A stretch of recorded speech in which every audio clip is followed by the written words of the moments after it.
자, 그러면 강의 시작하겠습니다. 자, 안녕하십니까? 민법 강의하고 있는 이동건이라고 합니다. 마지막 정리인데요. 3시간 오늘 민법 총칙 주어진 시간이니까 정말 빠른 속도로 여러분들이 알고 있는 거 그냥 최종 점검하는 시간 가지고 새로운 것을 안다기보다는 쉬운 것을 틀려서는 안 된다. 뭐 그런 생각으로 해보겠습니다. 일단 책을 가지고 계시는 분들은 책을 빠른 속도로 넘기겠습니다.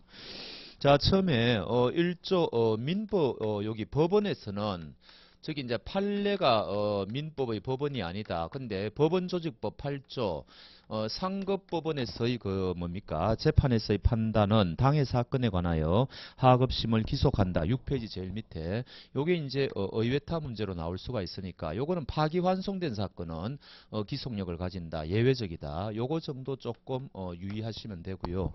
그 다음에 여기 1조에서 우리가 법원에서 법률의 의미 이게 모든 성문법의 총칭을 의미한다. 재정 주체는 관계가 없다. 그거 우리가 이제 시험에 자주 나오죠. 그 다음에 이제 판례는 법원이 아닌데 헌재 결정 요거는 법원이 된다는 거죠. 법률하고 똑같은 효력이 있으니까 그거 정도 보시면 되고 책 있습니까? 여하튼 어서 오십시오. 가지고 있는 아무 책이나 뭐 활용하시기 바랍니다.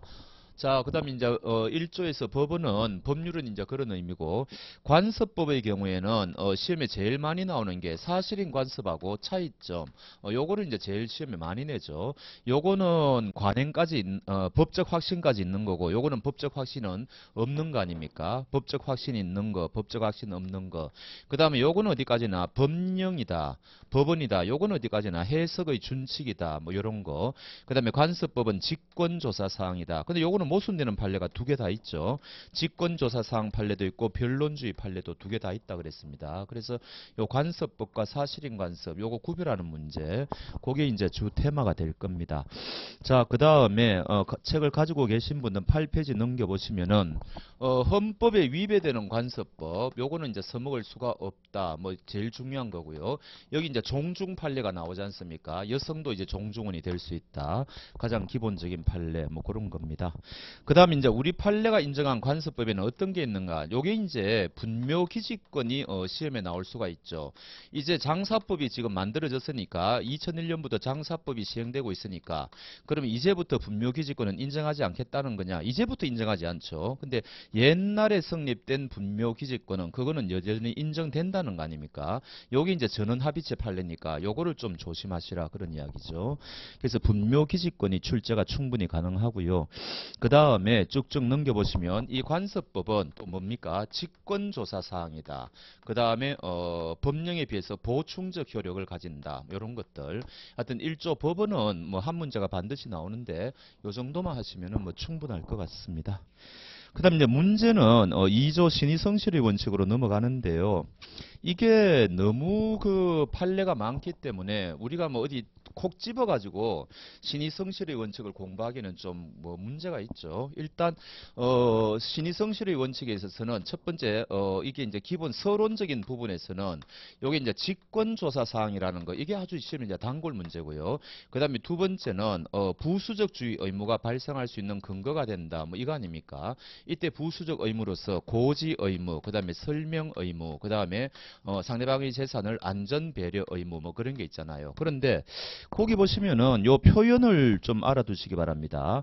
그 제 책 18페이지 보면은 고지 의무가 있는데 부동산 거래에서 신의 측상 고지 의무는 직접적인 법령의 규정뿐만 아니라 자, 법령에서도 고지 의무가 발생할 수 있고 관습상에 의해서도 발생할 수가 있고 조리상에 의해서도 발생할 수 있다. 요 판례의 표현 문구 있죠. 요게 출제가 잘 되는 편입니다.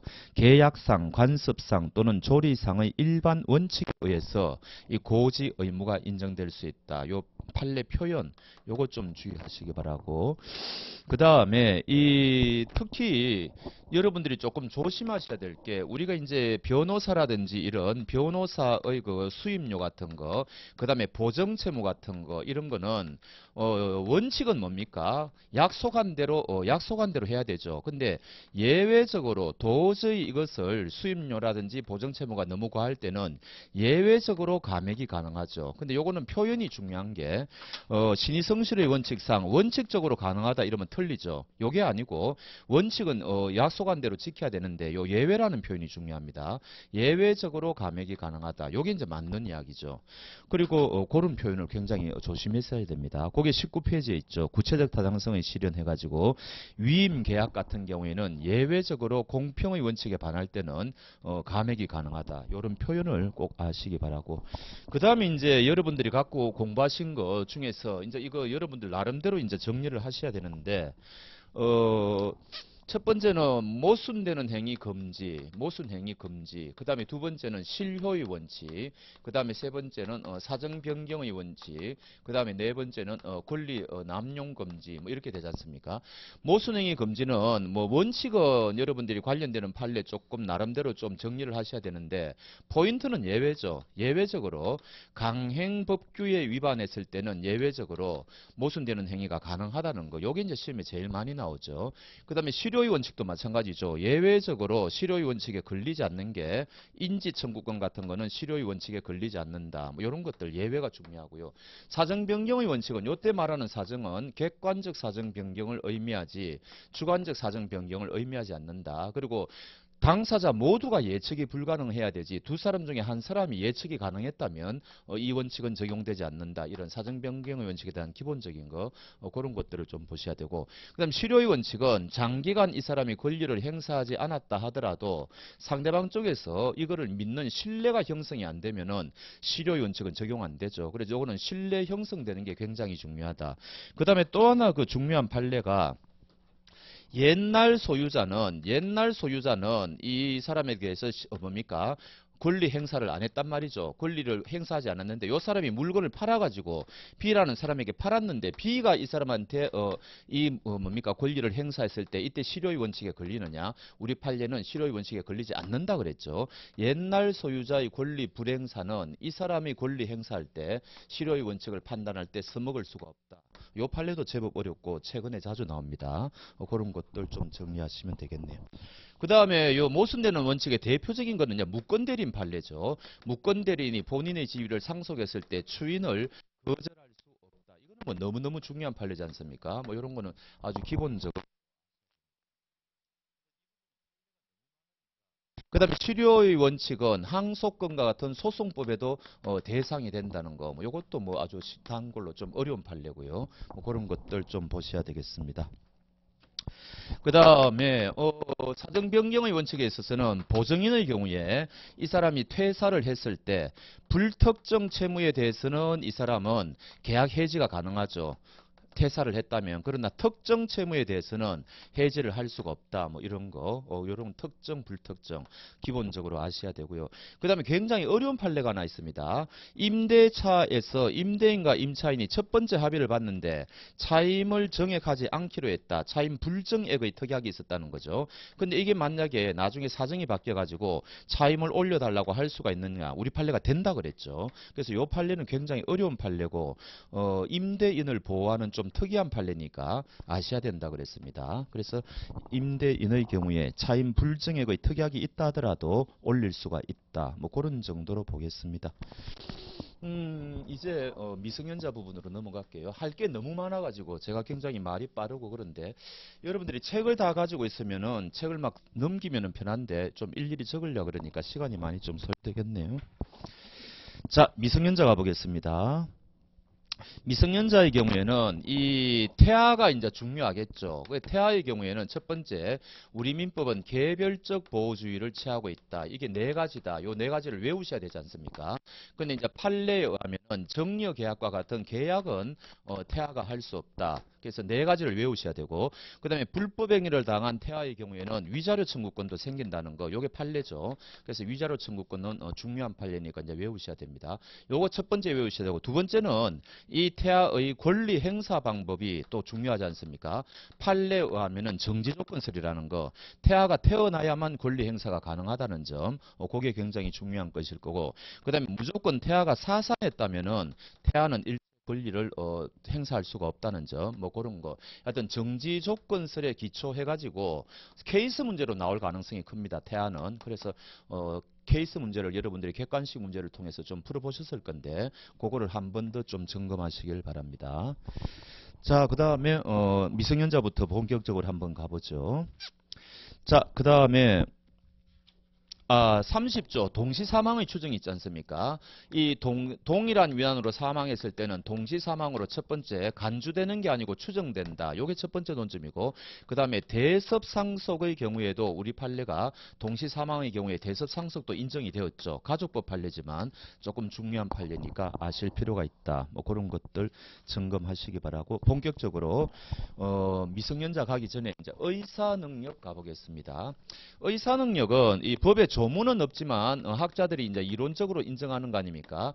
그래서 의사 능력의 의미가 뭐냐? 뭐 판단 능력인데, 요거는 최근의 판례를 보면은 특별한 의미를 요하는 그런 의사에 있어 가지고는 요거까지도 판단할 수 있는 능력이 있어야 됩니다. 그래야지 의사 능력이 인정되죠. 그래서 요 판례 요거 한번 점검을 해 보셔야 되고, 그다음 두 번째는 이 의사 능력이 없는 의사 무능력자의 법률 행위는 어떻게 되느냐? 첫 번째, 이거는 계약이 무효가 된다. 요건 법에 조문은 없지만 인정되는 거고, 이때 돌려주는 거 반환 범위는 어떻게 되느냐? 요거는 미성년자와 동일하죠. 미성년자와 동일하다는 것은 선의자이건 악의자이건 현존 이익만 돌려주면 된다. 141조가 유추 적용된다. 너무너무 중요하지 않습니까? 그래서 의사 무능력자의 반환 범위 미성년자하고 똑같다. 뭐 그런 것들 좀 챙기셔야 되겠죠.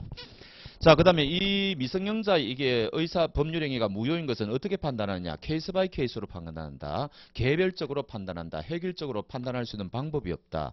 이런 것도 같이 의사 무능력에서 알아놓으셔야 되겠습니다. 그 다음에 여하튼 뭐 능력과 관련되는 거, 의사 능력, 권리 능력, 행위 능력 이런 거는 전부 강행 규정이다. 법대로 해야 된다. 뭐 이거는 이제 기본적인 것이 될 거고요. 요거 제가 한번 부르는 게 한번 들어보십시오.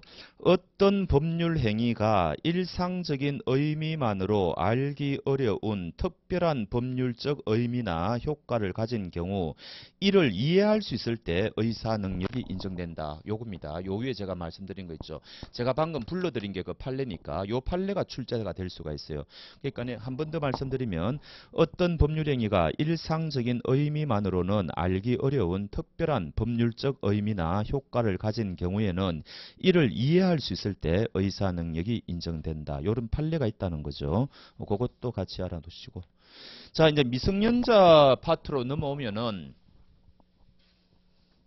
일단 서론적인 부분은 뭡니까? 미성년자는 5조에 있어가지고 법정 대리인의 동의를 얻어야 된다. 위반했을 때는 취소가 된다. 이거 아닙니까? 근데 문제는 이거 취소권을 이 미성년자가 행사했을 때는 어떻게 되느냐? 요거는 저 뒤에 141조부터 146조 규정이 있지 않습니까? 요 규정하고 요 앞에 규정을 합쳐가지고 이제 같이 출제를 할 수가 있죠. 그러니까 요 미성년자 공부를 하실 때는 뒤에 부분을 같이 공부하셔야 됩니다. 요게 추인을 한다든지 그다음에 법정 추인을 한다든지 뭐 이런 거 있지 않습니까? 요거하고 같이 연결해 가지고 이 미성년자 부분을 출제할 수 있으니까 같이 공부하셔야 된다. 이제 이런 이야기죠. 어찌됐든 미성년자 4조 보겠습니다. 19살 고 나이 계산할 때는 출생일 산입한다는 거 다 아시는 거고, 미성년자가 혼인을 한 때는 성년자로 본다는 성년의제 규정이 있고요. 그 다음에 이제 법정 대리인의 동의가 있어야 되는데 이 동의 같은 거를 우리가 이제 의사표시라 그러지 않습니까? 근데 우리 민법은 거의 대부분의 경우에는 묵시적 의사표시가 다 인정이 되죠. 예외가 있기는 있는데 그냥 여러분들은 묵시적 의사표시가 다 인정된다고 하셔야 됩니다. 요거는 무조건 시험에 나와요. 그러니까 뭐 동의라든지 추인이라든지 뭐 취소라든지 뭐 모든 경우에 의사표시를 할 때 묵시적으로 할 수 없다 그러면 틀리죠. 묵시적으로 할 수 있다. 요거는 가장 출제가 많이 되는 부분이고요. 자, 그 다음에 넘겨보시면, 자, 이제는 여기 이제 원래는 법정 대리인의 동의를 받고 해야 되는데 예외적으로 혼자서 할 수 있는 게 뭐냐? 이건 이제 외우셔야 되잖아요. 그래서 권리만을 얻는 행위. 그 다음에 의무만을 면하는 행위, 용돈 받은 행위, 그 다음에 허락받은 영업을 할 때 행위, 그 다음에 대리인이 되어서 대리행위를 할 때 뭐 이런 거, 그 다음에 유언을 할 때, 유언은 17세는 돼야 되죠. 나이 외우셔야 됩니다. 유언은 17세가 돼야 되고, 그 다음에 요까지는 이제 민법이고, 특별법상으로 근로기준법에 의하면 임금 청구도 혼자 할 수가 있죠. 이런 것들은 미성년자가 혼자 할 수 있다. 뭐 달달달달 외우셔야 되고요. 그 다음에 그러면 혼자 할 수 없는 게 뭐냐? 의무가 생기는 것은 혼자 못한다 이거 아닙니까? 그러면 대표적인 게 상속도 승인할 수 없다는 이야기죠. 의무가 발생하니까. 경매도 혼자 할 수 없다는 이야기죠. 의무가 발생하니까. 그 다음에 경제적으로 유리한 매매를 계약했다. 이것도 혼자 할 수가 없다는 거죠. 의무가 발생하니까. 시험에 나오는 대표적인 세 가지. 상속 승인, 경매, 경제적으로 유리한 매매. 아, 또 하나 더 있네요. 부담부 정려. 공짜로 받는 게 아니고 부담하에 정려를 받는다. 부담이라는 의무가 생기니까 이것도 혼자 못한다. 그래서 혼자 할 수 없는 거, 혼자 할 수 있는 거 요거 구분하셔야 되고, 그 다음에 영업을 할 때는 요거는 법정 대리인의 대리권이 소멸하죠. 그래서 요거 이제 너무 중요하지 않습니까? 영업을 허락받았을 때는 성년자와 동일한 그게 되니까 이때는 법정 대리인의 대리권이 소멸한다. 뭐 이런 것들이 전부 기본적인 파트가 되겠습니다. 그게 이제 미성년자와 관련해 가지고 여러분들이 점검하셔야 되는 부분이고요. 자, 그 다음에는 이 성년 후견하고 이 한정 후견하고 특정 후견 무조건 뭐 한 문제 나오는 거 아닙니까? 자, 성년 후견의 경우, 그 다음에 한정 후견의 경우, 그 다음에 특정 후견의 경우, 이거는 완전히 다른 거죠. 이제 요거 비교해가, 요거 두 가지는 비교해가지고 이제 출제가 가능하지 않습니까? 요거는 정신적인 능력이 지속적으로 결여돼야 되고, 그 다음 요거는 부족해야 되는 거죠. 그 다음에 이제 누군가가 청구를 해야 되는데, 이때 지방자치단체 장이 청구권자가 된다는 게, 요게 굉장히 이제 특이하죠. 근데 다른 시험에 지방의회장이 요게 출제가 된 적이 있거든요. 지방의회장은 아니고, 지방자치단체 장도 청구권자가 된다. 뭐 이런 거 같이 보셔야 되고, 그 다음에 본인의 의사를 한번 들어봐야 되죠. 근데 요거하고 이제 시험에 제일 많이 출제가 되는 게 요쪽하고 비교해 가지고 요쪽은 본인이 반대하면은 못하는 거죠. 그래서 요쪽은 이제 반대가 요건인데 요거 두 가지는 본인의 의사를 들어보고 반대하더라도 할 수가 있죠. 그래서 본인의 의사 뭐 이런 것들이 가장 핵심적인 요건이 되겠습니다. 이게 이제 요건에 해당되고, 그럼 효과가 어떻게 되느냐? 요거는 어떻게 됩니까? 원칙이 뭔고하니까 여전히 그래도 취소가 가능하죠. 특히 시험에 자주 나오는 게 후견인의 동의를 받았더라도 취소가 가능하다. 요게 이제 핵심이지 않습니까? 후견인의 동의가 의미가 없으니까 동의를 받았더라도 취소가 가능하다. 그런데 예외가 두 가지가 있죠. 하나는 판사가 요 정도는 혼자 가능하다. 요렇게 범위를 설정해 주면 그거는 이제 혼자 할 수 있고 피성년 후견이. 그 다음에 일용품 사는 거는 혼자 할 수가 있죠. 요런 식으로 이제 가는 거고. 그 다음 이쪽은 원칙이 뭐가 됩니까? 옛날하고 똑같죠. 혼자 다 할 수 있죠. 혼자 가능한데 예외적으로 판사가 요 정도는 후견인의 동의를 받아라. 그러면 동의받고 해야 되는데 이거를 위반해버리면 요거는 취소의 문제가 발생하죠. 그 다음 역시 일용품 같은 거는 이 사람 혼자 살 수 있고 뭐 이런 거 아닙니까? 그래서 요 양자 비교하는 문제 가장 시험에 압도적으로 많이 나오고, 그 다음에 이쪽은 뭐예요? 이쪽은 일정한 기간 동안, 일정 기간 동안 아니면 특정 사무죠. 그러니까 일정 기간 특정 사무, 어느 정도 기간이냐 특정 사무를 명시해 줘야 되죠. 그래서 요게 이쪽하고 완전히 다르죠. 이쪽은 일정 기간 특정 사무를 설정해 줘야 된다. 그리고 이쪽은 아예 취소의 문제가 발생하지 않죠. 특정 후견은 취소의 문제가 발생하지 않습니다. 근데 이쪽은 취소가 가능하고 또 요 동의를 받아라는 거 위반하면 취소가 가능하니까 요거 두 가지는 취소의 문제가 발생하는데 요거는 아예 취소의 문제가 발생하지 않는다. 뭐 그런 것들 좀 보셔야 되죠. 그 다음에 또 시험에 굉장히 많이 나오는 게 얘가 성년 후견이었다가 한정 후견으로 간다. 얘가 특정 후견이었다가 한정 후견으로 간다. 그러면 옛날에 성년 후견, 특정 후견은 종료되었다는 걸 선언해 줘야 되죠. 또 마찬가지로 얘가 한정 후견이었다가 성년 후견으로 간다. 특정 후견이었다가 성년 후견 간다. 역시 옛날 게 끝났다고 종료 심판을 해줘야 되죠. 이것도 의외로 굉장히 시험에 많이 나옵니다. 그래서 하여튼 이 부분은 다양하게 출제할 수 있으니까 면밀하게 좀 검토해 주시고요. 그 다음에 이제 요게 지나면은 이게 제한 능력자와 거래한 상대방의 보고인데, 제 책을 갖고 있는 분들은 표가 있잖아요. 50페이지. 그 표를 달달달달 외우셔야 됩니다. 이것도 뭐 정말 출제가 많이 되죠. 지금 A, B, C 관계에 있어가지고 얘가 법정 대리인이다. 그 다음에 얘가 17세 미성년자다. 그 다음에 얘가 자기 건물을 첫 번째 매매 계약을 했다. 계약을 체결한 거죠. 근데 부모 동의를 법정 대리인의 동의를 받지 않았다. 이럴 때 상대방 C는 어떤 권리가 있느냐. 지금 이거 아닙니까? 첫 번째 물어볼 수 있다. 최고권을 행사할 수가 있다. 이때 악의자도 물어볼 수가 있느냐. 요게 시험에 많이 나오죠. 물어볼 수는 있다. 그 다음에 누구에게 물어보아야 되느냐. 미성년자한테 물어보는 건 의미가 없죠. 이때 법정 대리인에게 물어봐야 된다. 근데 만약 미성년자가 나이가 들어가지고 성년자가 됐다면 이제는 그 사람한테 물어보겠지만 그렇지 않다면 법정 대리인에게 물어봐야 된다. 물어봤는데 이쪽에서 뭔가 답을 안 하는데 발신주의죠. 발송하지 아니하면 어떻게 되느냐. 끝끝내 침묵을 지키면 어떻게 되느냐. 발신주의입니다.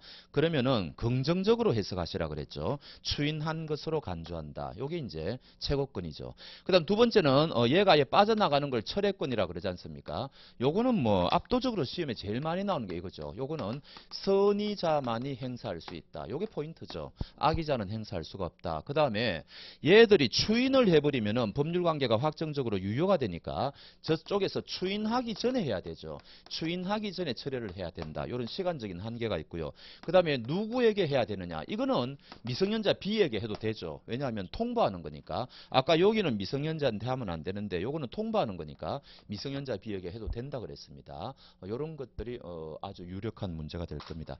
그다음 두 번째는 얘가 매매 계약을 맺은 게 아니고 채무 면제라는 단독 행위를 했다는 거죠. 이럴 경우에 C는 어떤 권리가 있느냐. 최고권은 똑같죠. 그 대신에 단독 행위의 경우에는 거절권이 생기지 않습니까? 그럼 요 거절권하고 철회권의 차이가 뭐냐.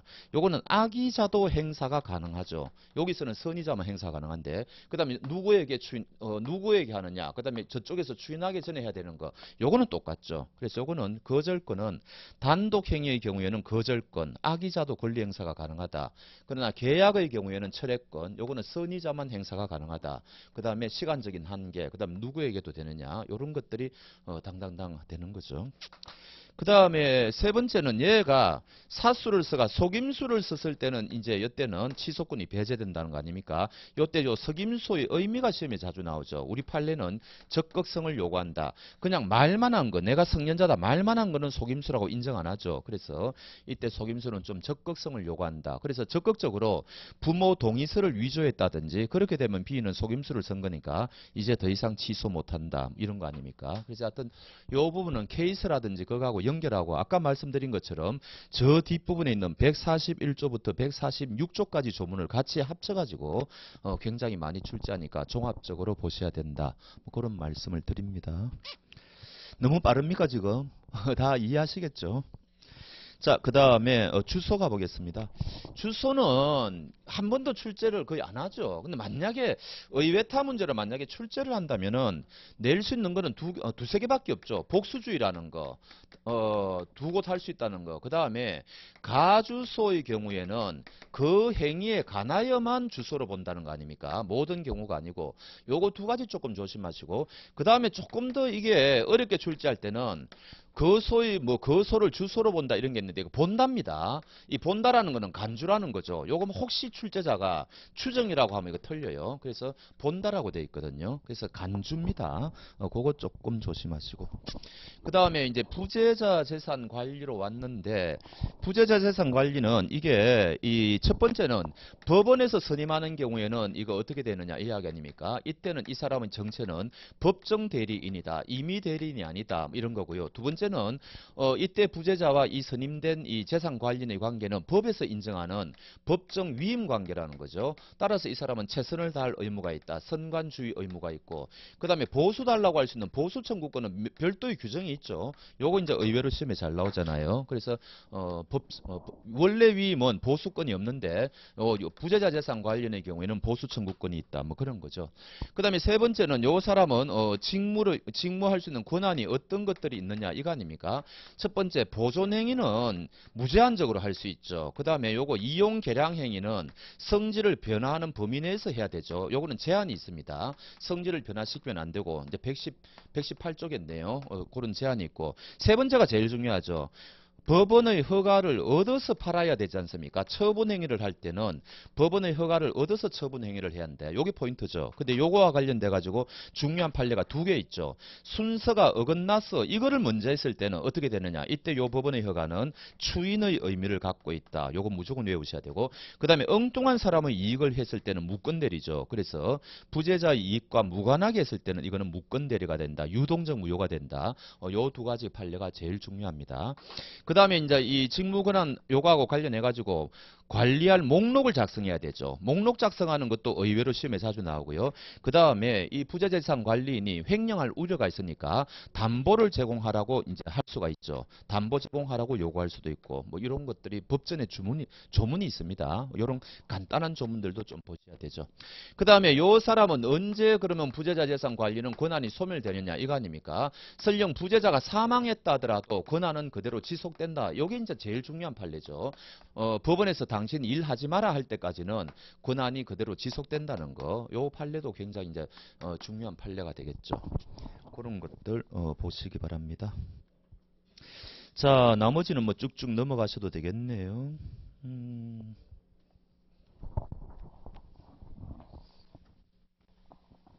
실종선고로 가보죠. 실종선고 가기 전에 이 부재자가 선임한 사람, 요 사람은 이제 임의대리인이지 않습니까? 선임한 재산관리인, 요 사람은 임의대리인이죠. 임의대리인인데 그러면은 국가가 관여할 이유가 없는데 예외적으로 두 가지 경우에는 국가가 관여를 하죠. 첫 번째, 기간이 만료되었다. 그러면은 이제 재산관리인이 없어지니까 국가가 관여해야 되고, 그다음 도중에 연락이 끊겼다는 거죠. 이럴 경우에는 이 사람이 횡령할 우려가 있으니까 요때는 예외적으로 이때는 국가가 관여할 수 있다. 이제 그거 정도 보고, 이때 이 부재재산 관리인을 개임할 수가 있죠. 개임할 수 있다. 여기 이제 23조입니까? 조문이 있죠. 그래서 부재자가 선임한 재산 관리는 원래는 임의대리인인데 요 두 가지 경우에는 예외적으로 국가가 관여를 할 필요가 있다. 그거 정도만 체크하시면 되겠네요. 자, 그 다음에 실종선고로 이제 실종선고하고 이 부재자 재산 관리인하고 같이 출제를 많이 하는 편이죠. 실종선고는 첫 번째는요, 이 요건이 보통 실종하고 특별 실종 1년, 5년, 5년하고 1년 당연히 하셔야 되지 않습니까? 근데 여기 이제 특별 실종 중에 잠수장비 이거 착용하고 바다에 입수했다가 지금 행방불명된 사건, 이거를 우리 판례가 특별실종으로 받느냐 보통실종으로 받느냐 판례가 있죠. 요거 보통실종입니다. 잠수장비를 착용했기 때문에 그래요. 그래서 요거는 특별실종이 아니고 보통실종이다. 요런 판례가 다른 시험에도 좀 출제가 되었으니까 요거는 외우실 필요가 있습니다. 그래서 요거는 5년 실종기간이 5년이고, 그다음 특별실종은 1년이다. 그거 외우셔야 되죠. 그다음 두 번째는 뭡니까? 이해관계인이 실종선고를 청구해야 되는데 이때 이해관계인의 의미가 뭐냐? 너무너무 중요하죠. 1순위 상속인이 있을 때는 2순위 상속인은 이해관계인이 될 수 없다. 그 판례. 그거 꼭 보셔야 됩니다. 그 다음에 이제 실종선고의 경우에는 또 공시최고도 요건입니다. 공시최고도 해야 된다. 요것도 심심찮게 좀 출제되는 편이고요. 공시최고가 필요하다. 자, 그 다음에 실종선고의 효과로 가보겠습니다. 그러면은 요날 비행기 추락 사고가 있다. 그 다음에 누군가가 실종선고를 청구했다. 그럼 법원에서 이날 실종선고를 했다. 이 말 아닙니까? 그럼 이때 이 사람은 언제 사망한 게 되느냐? 보통 시험에는 법원에서 실종선고를 한 요날 사망한 거라고 많이 출제를 하는데 이게 아니라는 이야기죠. 요게 아니고 요 비행기니까 특별실종이니까 요날로부터 1년이 경과한 요날 사망한 거로 뭡니까? 추정이 아니고 간주죠. 그래서 요날 사망한 거로 간주가 된다. 자, 요때 요거 계산할 때 초일은 넣으면 안 되죠. 초일은 불산이 반다. 그래서 요거 계산하는 방법도 이제 아셔야 돼요. 언제부터 1년이냐? 초일은 넣지 않는다. 뭐 이런 거.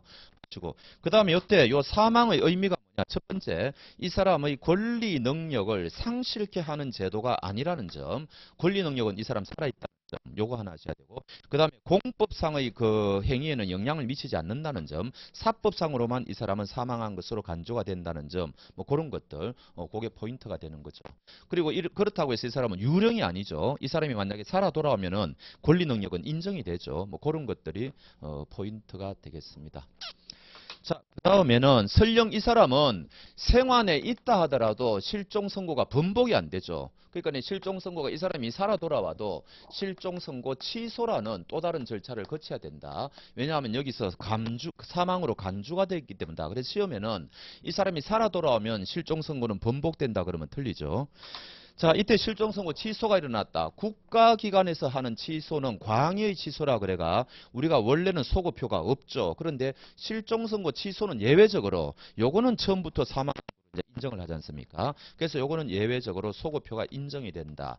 그 대신에 이때까지 그러면은 상속인은 받은 거 돌려줘야 되는데 이때 이 사람이 선의자일 거하고 악의자를 구별해 가지고 선의자는 현존 이익만 돌려주면 되고 악의자는 전부 다 돌려줘야 되고 이자까지 쳐서 돌려줘야 되고 그 다음에 손해가 발생했다면 손해배상까지 해줘야 된다. 그래서 이때 선의자와 악의자의 반환 범위의 차이가 생긴다. 무조건 외우셔야 되죠. 가장 기본. 그 다음에 만약에 이 상속인이 상속받은 건물을 팔아버렸다. 이때 그 매매 행위는 보호가 되느냐. 여기 이제 포인트인데 요 기간이 중요하죠. 실종 선고가 일어나고 요 취소가 된 요 사이에 일단 거래가 일어나야지 이 거래는 보호받을 자격이 있죠. 실종 선고 후 취소 전. 그 다음에 A와 B가 거래를 했다면 선의자이어야만 보호가 되지 않습니까? 이때 상속인도 선의자이어야 되고 이 사람도 선의자여야 된다. 그러면 이 거래는 보호받는다. 이게 이제 우리나라의 통설이죠. 그래서 이 실종 선고 취소되었을 때 그런 법률 관계, 법조문 29조 그거 외우셔야 되고요. 그 다음에 이런 문제는 이제 싱거운 문제인데 실종 선고 취소할 때는 공시채고 필요 없습니다. 요것도 간간히 나오죠. 요때는 실종 선고할 때는 공시채고 필요한데 취소할 때는 공시채고 필요 없다. 뭐 이런 것들.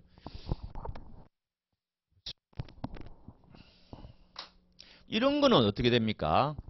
만약에 요 사람이 부재자 재산 관리인이 요날 만약에 법원의 허가를 받아가지고 이 부재자의 재산을 매각했다는 거죠. 그래서 요날 했는데 나중에 시간이 흘러가지고 법원에서 실종 선고가 일어났다는 거죠. 그러니까 결과적으로 가보니까 이 사람은 사망한 것으로 간주된 날이 요날이다.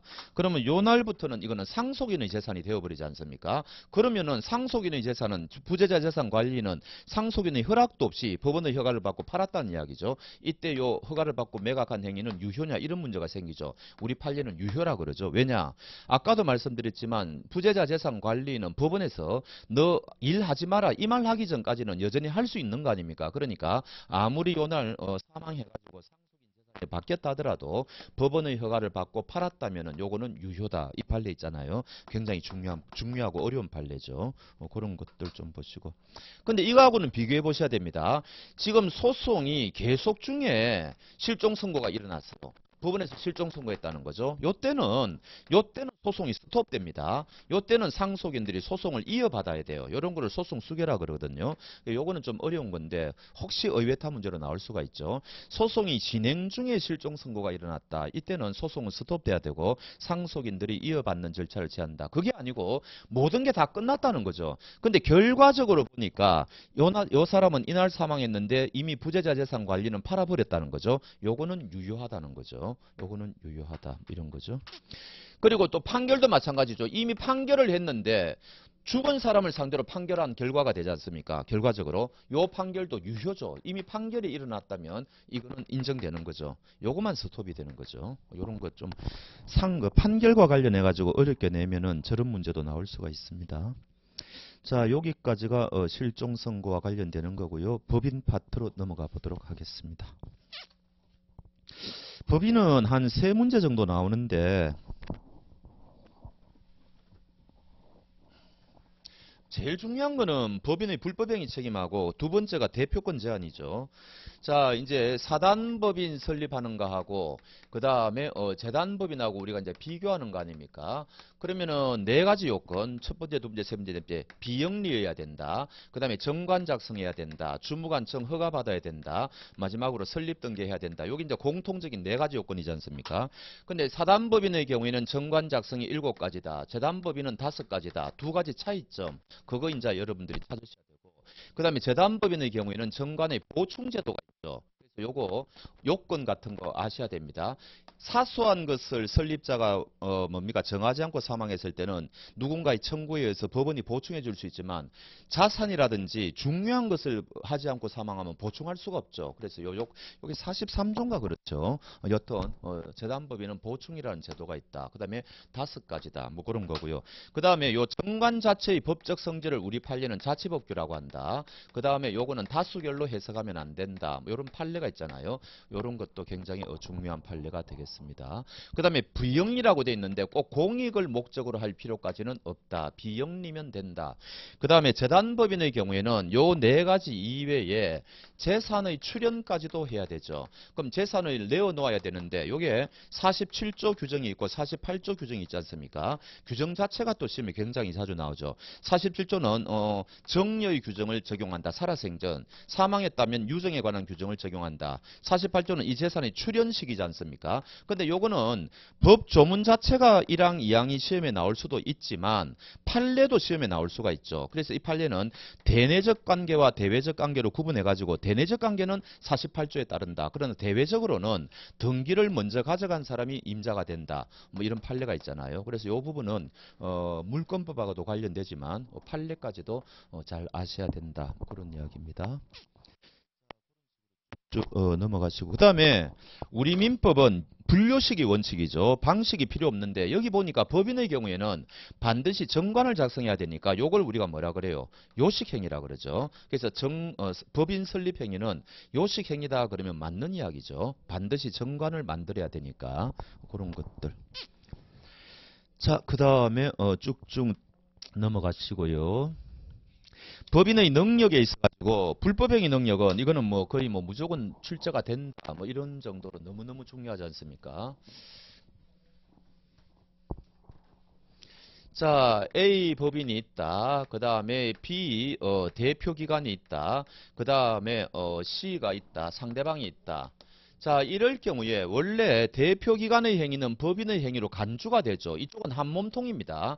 그래서 대표기관이 매매계약을 체결했다면은 이거는 이 사람의 매매가 아니고 법인의 매매 행위가 된다. 이거 아닙니까? 따라서 권리와 의무는 법인이 다 가져간다. 권리와 의무는 법인이 가져간다. 심지어 이 매매계약에 대해서 채무 불이행이 났을 때 그 손해배상 책임도 법인이 해야 되는 거죠. 개인이 하는 게 아니죠. 그래서 이런 식으로 전부 법인이 이제 가져가는 것을 우리가 법인제도라고 그런다. 뭐 그런 건데 문제는 요 대표기관이 불법행위를 했다. 그럼 이거는 법인이 이쪽으로 불법행위를 한 거니까 이때 법인이 이제 손해배상 책임을 져야 되는 거 아닙니까? 아까하고 똑같은데 요때는 대표기관도 손해배상 책임을 지죠. 이게 이제 계약하고 다른 겁니다. 그래서 이때는 개인도 손해배상 책임을 만들었다. 요거를 우리가 예외 규정이라 그러죠. 원래는 말이 안 되는 소리인데 피해자 구제를 두텁게 하기 위해서 35조 1항에는 개인도 책임을 져라. 그래서 요거 예외 규정.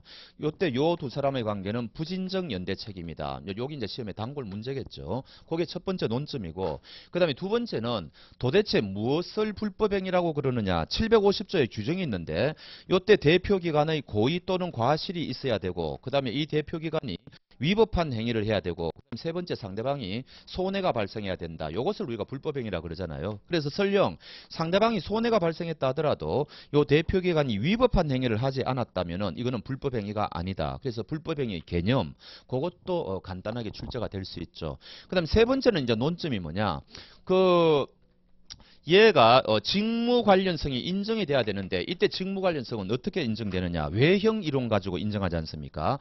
그래서 얘가 대표권을 남용한다든지 법령을 위반하는 행위를 했다. 이런 경우도 과연 직무 관련성이 있다고 할 거냐. 대표권 남용, 법령 위반 너무너무 둘 다 중요하죠. 이것도 우리 판례는 직무 관련성이 있다. 따라서 이때 원칙이 뭐냐. 법인이 책임을 져야 된다는 거죠. A 법인은 책임을 져야 된다. 근데 너무 가혹할 경우에는 예외적으로 책임질 필요가 없는 경우가 있다. 그게 뭐냐? 요게 이제 시험의 단골 문제죠. 자, 이때 C가 그 사실을 알고서 얘가 대표권을 남용하고 있다. 법령을 위반하고 있다는 걸 알면서 거래했을 때는 이때는 법인이 책임 안 진다. 또는 두 번째 몰랐다는 거죠. 모르기는 몰랐는데 중과실로 몰랐다는 거죠. 이럴 경우에도 법인이 책임지는 가혹하죠. 그래서 이때 얘가 알았다든지 중과실로 몰랐다면은 법인은 책임지지 않는다. 너무너무 중요하지 않습니까? 이때 그렇다면은 여기 그럼 얘가 만약에 30% 경과실이 있다. 이럴 경우에는 그러면 법인에게 책임을 물을 수 있단 말이냐? 있죠. 중과실로 모르면 법인이 책임 안 지는데 경과실이 있으면은 이 사람한테 법인한테 책임을 물을 수 있다는 거 아닙니까? 이때 법인은 요 사람한테 너도 잘못이 있으니까 과실상계하자고 주장할 수 있다는 게 우리 판례죠. 그래서 요거까지도 출제가 됩니다. 그래서 요 부분은 너무너무 중요하니까 정리를 잘 하셔야 되죠. 과실상계도 한다. 그 다음에 이제 저 뒷부분에 가보면은 이거는 이제 불법행위하고 관련되는 거고 이 대표권, 대리권 남용했을 때 계약의 효력이 어떻게 되느냐. 그거는 별개의 문제죠. 그거는 107조 1항 단서 유추적용설, 비진의 의사표시설 상대방이 알았거나 알 수 있었을 때는 그 계약은 무효가 되죠. 그래서 그 계약의 유효성 여부는 따로 따져야 됩니다. 그거는 저 뒤에 비진의 의사표시에서 따지는 거고 여기에서는 우리가 그냥 불법행위 책임만 따지고 있다는 거죠. 그런 거. 그 다음에 여기서 말하는 대표기관에는 어떤 게 있느냐 이야기 아닙니까? 5가지를 무조건 외우셔야 되죠. 5가지. 그래서 이사, 임시이사, 특별대리인, 청산인, 직무대행자 그 5가지를 이야기한다. 그 다음 두 번째, 그럼 이 모든 이사가 대표권이 있느냐? 대표권이 없는 이사도 많은데 요런 이사는 여기서 말하는 대표기관이라고 하지 않죠. 대표권이 그 다음에 등기부를 가지고 판단하느냐? 그게 아니죠.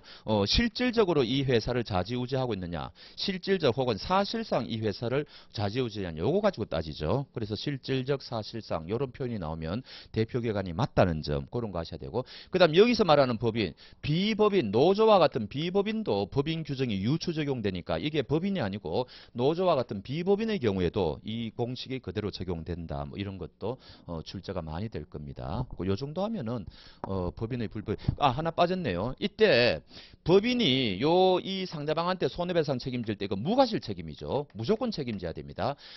나는 이 대표기관을 선임하는데 최선을 다했다. 감독하는데 최선을 다했다. 이런 말 할 수 없죠. 요거는 사용자 책임할 때만 할 수 있는 거 아닙니까? 그래서 이때는 법인은 무조건 책임을 져야 된다. 무과실 책임이다. 이런 것들이 굉장히 중요합니다.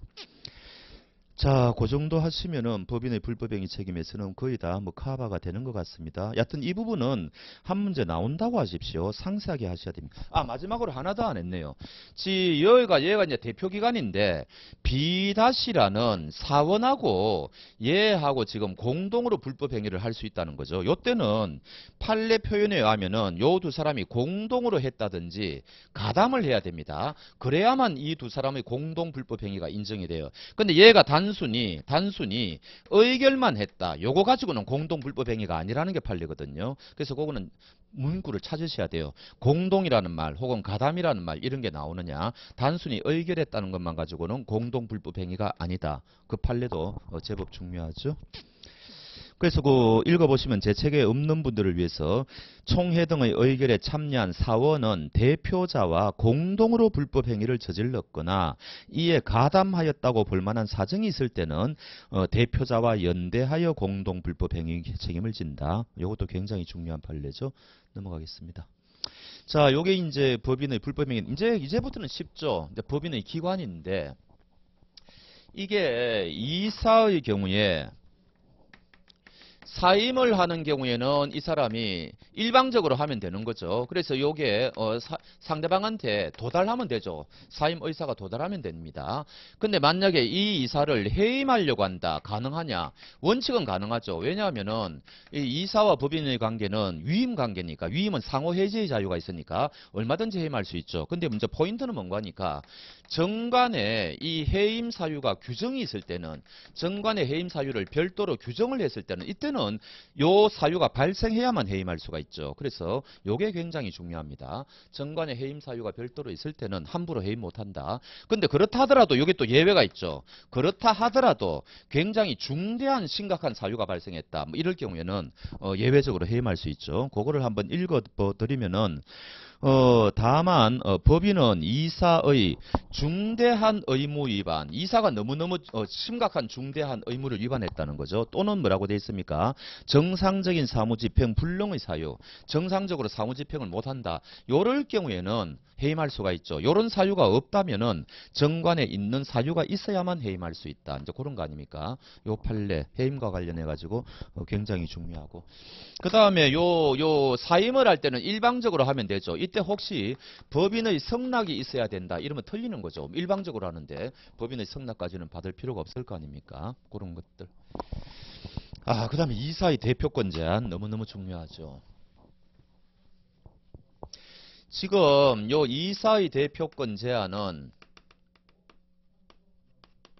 첫 번째는 이게 효력이 발생하기 위해서는 어떻게 됩니까? 정관의 규정이 있어야 되죠. 그 다음 이걸 외부 사람들한테 대항하기 위해서는 등기부에 기재를 해야 되지 않습니까? 그래서 등기부에 기재를 해야 된다.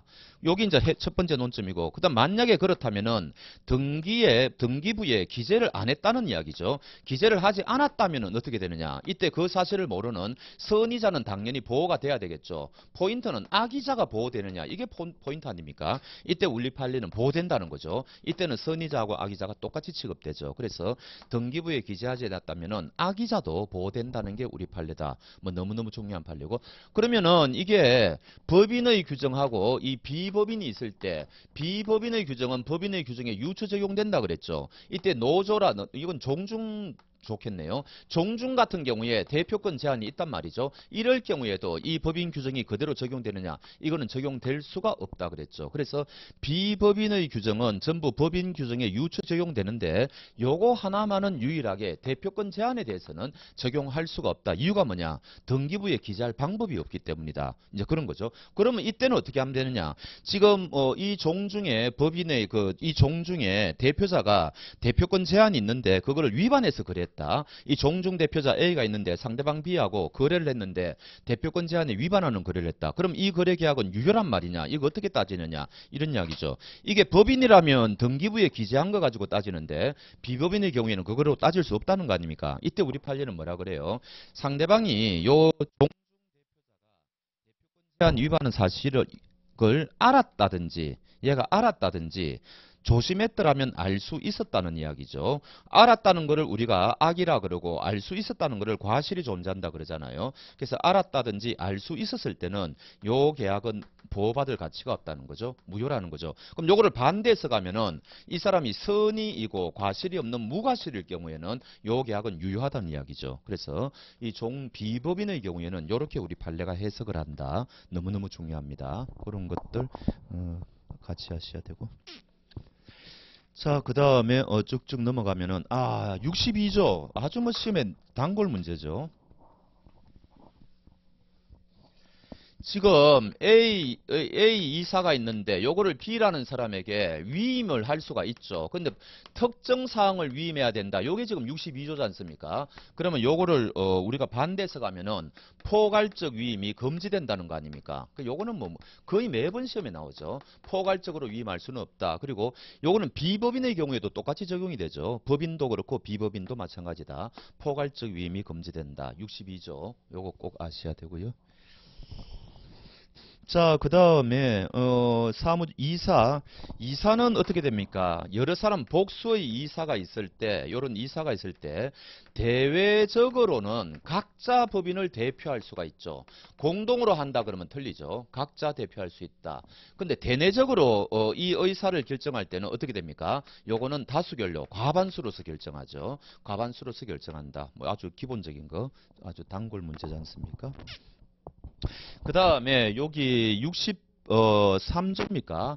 임시이사하고 그 다음에 특별대리인을 선임하는 요건이 다릅니다. 요거는 이제 선임 절차는 같은데 선임 요건이 다르잖아요. 요거는 이해상반행이고 요 임시이사는 결혼이 생겼을 때죠. 그래서 임시이사하고 특별대리는 요건을 거꾸로 해가지고 출제를 많이 하니까 임시이사와 특별대리인의 요건 그거를 꼭 검토해 보시기 바랍니다. 그 다음에 감사로 놓으면 감사는 시험에 출제할 게 없는데 임의기관이라는 건 아셔야 되죠. 이사는 필수기관이다. 감사는 임의기구다. 그게 이제 첫 번째 포인트고요. 그 다음에 우리가 총회 소집권자 있지 않습니까? 총회 소집을 할 때 당연히 이사가 이제 총회 소집권자겠죠. 근데 감사도 할 수가 있죠. 근데 이사가 만약에 총회 소집을 안 할 때는 소수 사원들이 총회 열어달라고 할 수가 있지 않습니까? 요때 요게 5분의 1이죠. 총 사원의 5분의 1 이상이 총회 열어달라고 할 수가 있죠. 그런 거고요. 그 다음에 소집은 어떻게 됩니까? 일주 전에 통지서를 발송해야 됩니다. 요거 도달이라고 하면 틀리죠. 발신주의가 아니고 발신주의죠. 도달주의가 아닙니다. 71조 발신주의라는 거 그거 좀 보셔야 되고. 자, 그 다음에 쭉쭉 한번 넘어가 보시죠. 그 다음에 이게 이 정관을 사단법인 같은 경우에는 정관 변경할 때는 총 사원의 3분의 2 이상의 찬성을 얻어야 되잖아요. 그 다음에 해산 결의할 때는 총 사원의 4분의 3 이상의 찬성을 얻어야 되죠. 가중치가 붙지 않습니까? 요거 두 가지는 반드시 어디에서 해야 됩니까? 사원총회에서 해야 됩니다. 요거는 다른 기구에 위임할 수가 없죠. 사원총회 전결사항이라 그러잖아요. 그래서 정관 변경하고 해산 결의는 사원총회에서만 할 수 있다. 그것도 제 책에는 88페이지에 있는데 그것도 좀 해놓고, 그 다음에 73조 가보시면은 사원들은 서면이나 대리인으로 의 결의권을 행사할 수 있습니다. 그런데 그 밑에 제 책에 보면 판례 있지 않습니까? 요거 아실 필요가 있을 것 같아요. 지금 74조를 보면은 어느 사단법인하고 그 다음에 사원 간에 관계사항을 의결할 때는 요 사안은 뭐라고요? 의결권이 없다. 지금 요런 규정이 있지 않습니까? 근데 요 의결권이 없다라는 규정을 판례는 어떻게 해석합니까? 요거는 그 밑에 보면은 의사정족수 산정할 때는 요거는 넣어야 된다는 거죠. 의사정족수 산정할 때는. 그 다음에 결의를 할 때는 요때는 결의 산정할 때는 넣으면 안 된다는 거죠. 그래서 요 의미, 의결권이 없다는 의미는 우리가 의사정족수하고 의결정족수를 우리가 다르게 하지 않습니까? 의사정족수에는 넣어야 된다. 요게 판례죠. 굉장히 어려운 판례인데 출제가 가능합니다. 다른 시험에는 출제가 되었고. 그래서 요 74조와 관련된 판례, 의사정족수 산정의 기초가 되는 이사의 수에는 포함이 되고 다만 결의 성립에 필요한 출석 이사에는 산입되지 아니한다고 풀이함이 상당하다. 요 판례. 그 다음에 이 법인 파트에서 세 번째로 중요한 거 56조죠. 56조. 그래서 사원의 지위는 양도 또는 상속이 금지된다고 법에는 돼 있는데 우리 판례는 요거를 임의규정이라고 해석을 하지 않습니까? 그러면은 정관에 양도 또는 상속이 가능하다고 할 수 있다는 이야기죠. 요게 임의규정이니까. 그래서 56조 너무너무 중요한 판례가 있고요. 임의규정이라는 거 꼭 아셔야 됩니다. 자, 이제 정관 변경으로 넘어가겠습니다. 일단 사단법인이든 그 다음에 재단법인이든 똑같죠. 요건이 뭡니까? 사단법인 주무관청 허가 얻어야 되죠. 그 다음에 이쪽도 주무관청 허가를 얻어야 되죠. 똑같습니다. 이쪽은 총사원의 3분의 2 이상의 찬성을 얻어야 되죠. 정관 변경. 뭐 이쪽은 사원총회가 없으니까 뭐 그런 일은 없겠죠. 근데 문제는 요때 주무관청의 허가를 판례는 뭐라고 해석합니까? 인가라고 해석한다는 거죠. 그래서 허가하고 인가는 다릅니다. 행정법적으로. 그래서 우리 판례가 정관 변경할 때는 요거를 인가라고 해석한다. 요거 좀 보셔야 되고, 그 다음에 이제 재단법인의 경우에는 요게 기본 재산이 있는데 요 기본 재산에 다른 사람들이 기부를 한다. 편입이 되는 거죠. 그 다음 요 재산이 처분된다. 이게 전부 이제 정관 변경을 수반하니까 주무관청의 허가를 얻어야 된다는 거 아닙니까? 요게 이제 포인트인데, 포인트는 뭔가 하니까 요 기본 재산에 대해서 저당권을 설정한다. 요것도 주무관청의 허가를 얻어야 되느냐. 요게 포인트죠. 우리 판례는 할 필요 없다는 게 판례잖아요. 굉장히 어려운 판례지만 꼭 알아두셔야 될 판례다. 뭐 그런 이야기죠. 저당권 설정은 정관 변경으로 보지 않습니다. 그거 꼭 알아놓으시고. 그 다음에 요것도 출제가 될 수가 있어요. 우리가 재단법인은 필수적 정관 기재 사항이 7가지가 있고 사단법인은 7가지, 재단법인은 5가지죠. 그럼 임의적 정관 기재 사항도 있을 거 아닙니까? 요 임의적 기재든 필수적 정관이든 요 정관이 어찌됐든 변경되기 위해서는 요런 절차 다 거쳐야 된다는 거죠. 무슨 말인가 하니까 하여튼 임의적 정관 기재 사항이라고 하더라도 정관을 변경할 필요가 있을 때는 주무관청의 허가를 얻어야 된다는 겁니다. 사단법인의 경우에 또 총사원의 3분의 2 이상 찬성 얻어야 된다는 거죠. 요거 간혹 출제가 돼요. 임의적 요것도 마찬가지다. 정관 변경하기 위해서는 똑같은 절차를 거쳐야 된다. 그거 하나 알아놓으시고. 자, 법인의 소멸로 가보겠습니다. 일단은 소멸사유 77조는요. 재단법인, 사단법인 공통 소멸사유지 않습니까? 뭐 요거 외우셔야 돼요. 다음 중 법인의 소멸사유가 아닌 것은 출제가 되니까. 그럼 78조는 뭐예요? 요거는 사단법인에만 있는 소멸사유죠. 요게 바로 조금 전에 있는 총사원의 4분의 3 이상의 찬성 아닙니까? 그래서 요 두 조문을 일단 외우셔야 되고, 그 다음에 이 해산과 청산에 가가지고는 자, 해산 절차, 청산 절차는 법인의 경우에는 요게 법대로 해야 해야 됩니다. 강행 규정이에요. 그래서 요거 출제가 잘 되고 법대로 하지 않으면 그거는 무효가 되는 거죠. 강행 규정. 그 다음에 제일 중요한 조문은 이거죠. 자, 우리 법인 없어질 거니까 채권 있는 사람들은 신고하라 했을 때 요 일정 기간 내 이제 채권 신고 기간을 설정하면은 요 기간 내에는 변제를 하면 안 되죠. 요 기간에는 변제가 금지됩니다. 근데 문제는 변제하지 마라 해가지고 변제를 못 했는데 나중에 변제하다 보니까 이행기가 지났다는 거죠. 이럴 경우에 지연배상을 해주어야 되느냐 이런 문제가 생기지 않습니까? 법에서는 변제하지 말라고 돼 있는데 나중에 변제하니까 지연배상 해야 되느냐? 입법적으로 해결했죠. 지연배상 해야 됩니다. 요거는 제일 시험에 많이 나오는 거죠. 그 다음에 변제기가 너무 멀리 떨어져 있다는 거죠. 그럼 미리 변제하고 법인 없앨 수가 있느냐? 당연히 가능하죠. 기한의 이익을 스스로 포기하면 되니까 얼마든지 미리 변제할 수가 있다. 뭐 그런 것들도 중요하고 그 다음에 마지막으로 그 청산에서 제외된 채권. 그럼 채권자는 영영 돈 못 받느냐? 채권 신고를 안 하면 영영 돈 못 받느냐? 이거 아닙니까? 이때 법조문이 있죠. 92조 조심하셔야 됩니다. 법인의 채무를 완제한 후 97페이지 기속권리자에게 포인트는 뭐예요? 기속권리자에게 인도하지 아니한 요게 포인트죠. 인도해버리면 끝나는 거죠. 인도하지 아니한 재산에 대해서는 채권자는 변제를 청구할 수 있다.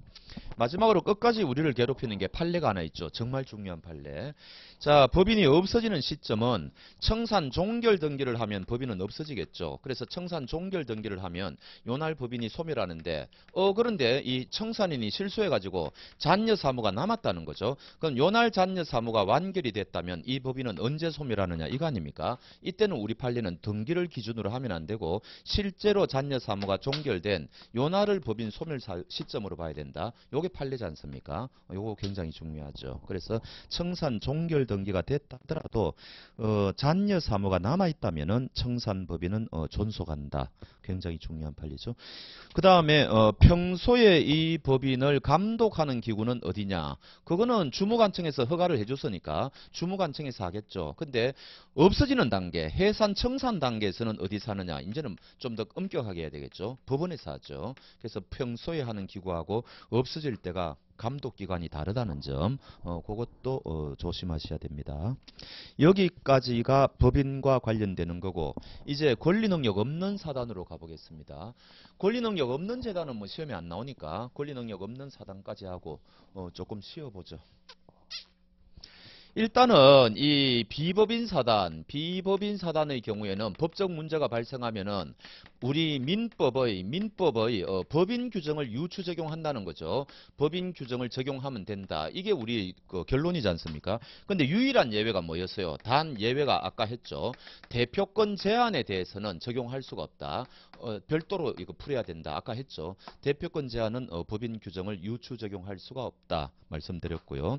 그 다음에 두 번째는 비법인 사단의 경우에 재산관계가 어떻게 되느냐. 총유죠. 그럼 이게 이제 총유인데 이 총유물을 처분할 때는 이거 어떻게 해야 되느냐 이거 아닙니까? 이때는 첫 번째 반드시 총회를 열어야 되죠. 총회를 열어가지고 이거를 처분해야 된다. 근데 만약에 그러면 이게 총회를 열어야 될 필요가 있는 경우하고 불필요한 경우를 구분하실 줄 알아야 되죠. 어떤 경우에 그러면은 이거를 열어야 되고 어떤 경우에 열지 않아도 되느냐. 대표적인 게 요거 보증 서는 거 있죠. 요거는 총회 열 필요 없다 그랬습니다. 비법인 사단이 타인의 채무에 대해서 보증 쓸 때는 총회 열 필요가 없다는 게 판례죠. 그러나 만약에 이 물건을 매각할 때는 총회 열어야 된다 그랬지 않습니까? 그 다음에 수용 보상금을 받았는데 이 보상금을 종중원들한테 분배할 때도 이런 거는 총회를 열어야 되죠. 이런 것들은 총회를 열어야 되는데 이런 거는 보증을 쓴 거는 총회를 열 필요가 없다. 이제 그게 판례지 않습니까? 자, 두 번째는 이 종중 대표기관이 만약에 총회를 열지 않고 그냥 매각했다는 거죠. 그럼 이때 매각 행위는 표현대리가 적용되느냐. 126조 표현대리가 적용 안 된다는 게 판례죠. 너무너무 어렵고 중요한 판례죠. 왜냐하면 126조 표현대리는 기본 대리권이 존재해야만 적용되는 건데 총회를 열지 않았기 때문에 이 대표기관은 아예 기본 대리권 자체가 인정이 안 된다는 거 아닙니까? 따라서 표현대리는 적용 안 된다. 정말 중요하고 어려운 판례죠. 이런 거는 꼭 보셔야 되고 그 다음에 민법상으로는 이런데 특별법상으로는 민소법상으로는 원고 피고가 될 수 있는 당사자 능력은 인정이 된다는 점. 그 다음에 부동산 등기법상으로는 등기할 수 있는 능력은 인정된다는 점. 이것도 너무너무 중요하죠. 그런 것들 특별법상으로 되는 겁니다. 그 다음에 마지막으로 분열 여부.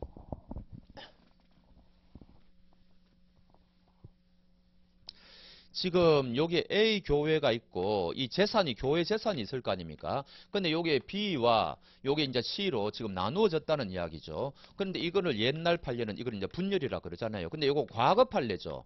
과거 판례는 요 교회 재산은 B와 C의 총유다. 이렇게 이제 과거 판례인데 이게 바뀐 판례는 뭐예요? 이제는 이렇게 인정을 안 하고 이렇게 안 하고 B 아니면 C라는 거죠. B 아니면 C다. 이때 3분의 2의 요건을 갖춰야 되죠. 그래서 사단법인 정관 변경하고 비슷하다고 봐가 B가 3분의 2 이상의 신도들을 거느리고 나오면 이거는 이제 B 거라는 거죠. 따라서 이때는 분열이라는 개념을 인정할 수가 없다. 우리가 사회에서는 분열되었다고 말하겠지만 법적으로는 분열이라고 안 한다는 거죠. 그냥 탈퇴했다 이런 말을 해야 된다는 거죠. 그래서 두 가지가 논점입니다.